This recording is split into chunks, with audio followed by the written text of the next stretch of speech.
आज या परिस्थितीत आपल्या घरावरचं पत्र निघून आता छप्पर येणार आहे।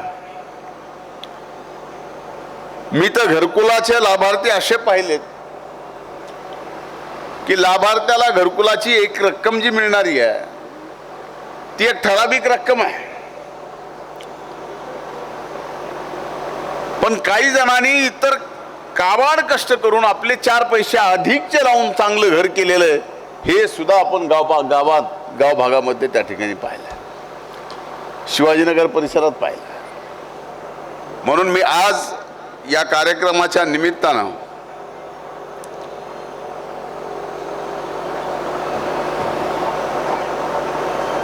एक शब्द देतोय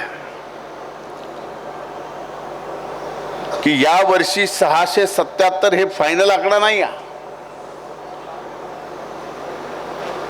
हा आकडा सुद्धा आपण जवळजवळ 1500 पर्यंत घेऊन जाऊ एवढं कष्ट सुद्धा आपल्याला इथं जे लोकप्रतिनिधी निवडून दिलेत ना आणि निवडून दिलेल्यातून जे नगरसेवक म्हणून बसलेत ह्या सगळ्यांनी काळजी घ्या की आपल्या परळी शहरात एकही घरकुलाचा लाभार्थी घरकुलाच्या लाभापासून वंचित झाला नाही पाहिजे, याची जिम्मेदारी सर्व नगरसेवक सभापती नगराध्यक्षांची आहे।